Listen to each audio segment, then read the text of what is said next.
So a couple of months ago, Polaroid sent me their newest Polaroid camera, the Polaroid I2. Made with artists and professional photographers in mind, the Polaroid I2 has never before seen features in a Polaroid camera. So it includes 6 different shooting modes, from fully manual to modes such as shutter priority, aperture priority, multiple exposure mode, and it also includes their sharpest ever lens, USB-C charging, and a flash sync port. So I've been playing around a lot with this camera over the last few months. Inside the studio, outside the studio, at events, you name it. I've been taking this around with me on a ton of different shoots, exploring the different modes and shooting a lot of Polaroid frames. So in today's video, I have this box with me and it is full of Polaroids, and we are going to be looking at some of the photos that I've taken in the last few months with the Polaroid I2. So let's open up this box. So the great thing about the Polaroid I2 as well is that you can use like a ton of different film with it. So far I have tested out the color 600 film, I've tested out the color I-type film and the black and white I-type film. So let's get stuck into the box and go through some of the photos. So this photo here was one of my attempts at a multiple exposure. When it came to multiple exposures, what I was trying to do was to photograph texture over objects. So if you can see in here, it's a photo of leaves, but there's like a wooden texture over the top. I've kind of spoken before about my experience shooting multiple exposures, and it's not always something that I have found easy or that I have kind of got on with.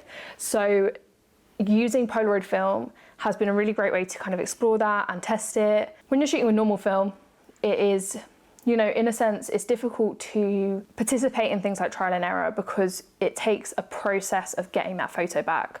Whereas with Polaroid film, of course, it's instant film. So you can shoot it and then see if it works basically within like 5 minutes, which has been a really good way of kind of like testing the camera, working out what works, working out how to use the camera like in a way that suits my style better and in a way that gets me more consistent quality results.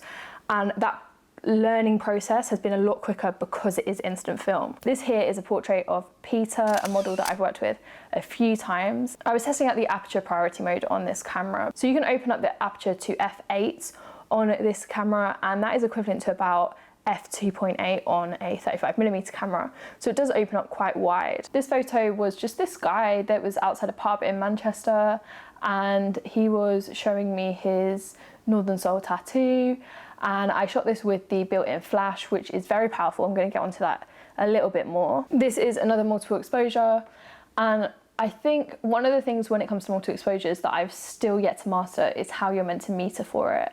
You know, whether or not you should overexpose because it's 2 or multiple exposures, I'm not sure.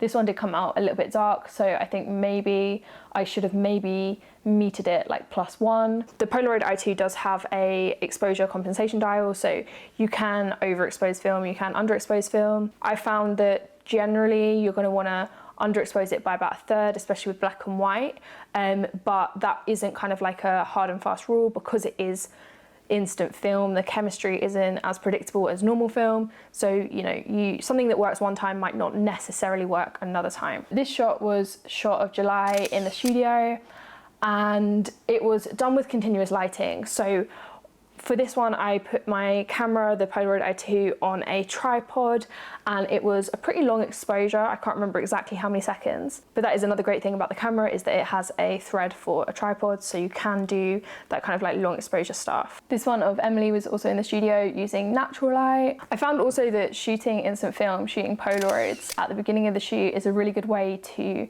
kind of show your model or your team what you have in mind, especially if you're someone that is like me and you shoot predominantly film. It can be a good way of kind of saying, this is kind of what we're going for, this is what we're working with. This was another double exposure that I tried, but I think I maybe overexposed it or it didn't develop long enough. I basically took a photo of a tree and then flipped the camera upside down and took the same photo again to create this effect. This is definitely one of my favorite photos that I took, and this was experimenting with the shutter priority. So I was utilizing, you know, different shutter speeds to see how this water would kind of spew out of Colade's mouth. I believe this was the 600 color stock, which I really like. I think it's not as accurate as the I-type in terms of colors, but it does have that, you know, typical Polaroid kind of look that you would probably be going for. I also shot a lot of black and white on this, you know, just things like details, more shutter speed kind of tests.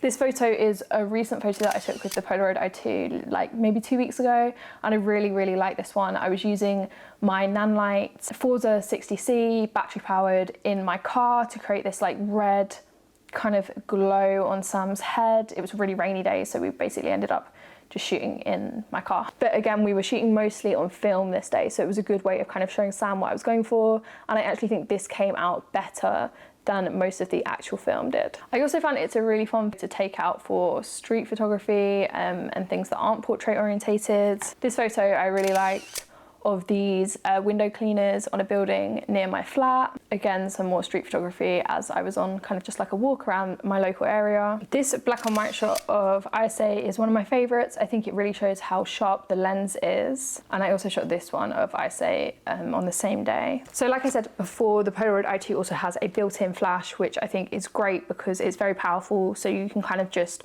run a system where you're just taking the Polaroid I2 out. I've used it on portrait shoots, I've used it in events and stuff like that, and it is really great for that sort of thing. So here's one example of the built-in flash. This one is the team over at Come Through Lab where I get my film developed. A picture of Flodan at an event, a few more at the same event of Gaia with like various people including Flodan and on her own.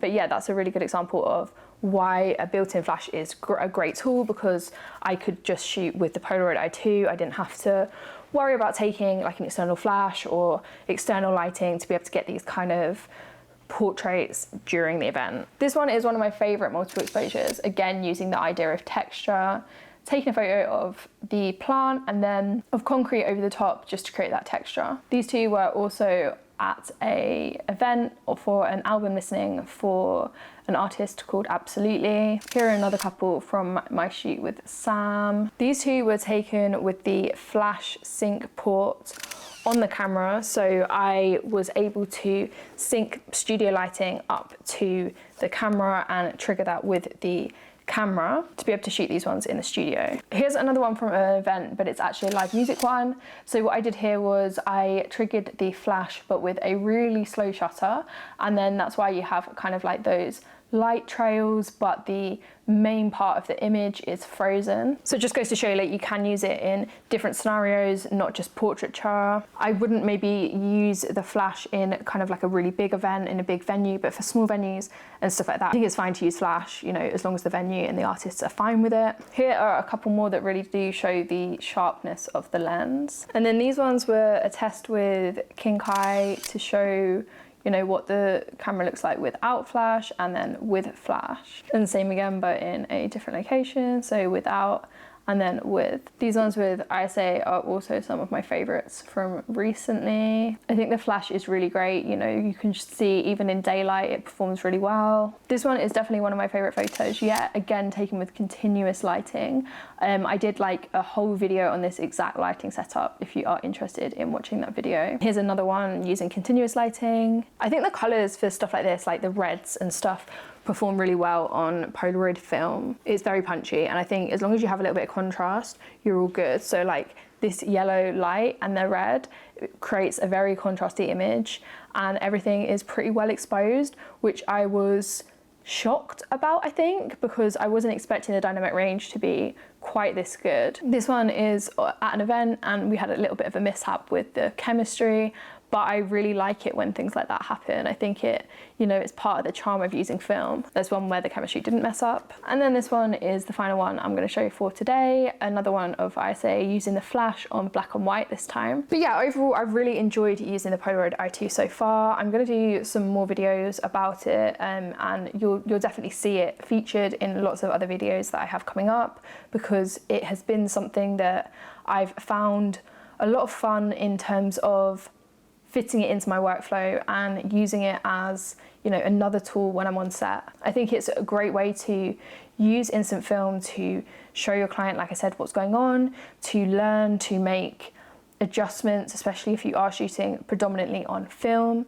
And I also think you can get some really beautiful results and, you know, photos from it in its own right. I think it definitely is a camera that has produced consistent enough quality for me to be happy to use it on professional jobs. But yeah, if you are interested in learning a little bit more about the Polaroid i2, I have a series of shorts on the channel that kind of dive into the features of the camera and how I have used them. But thank you guys for watching, and I will see you in the next one.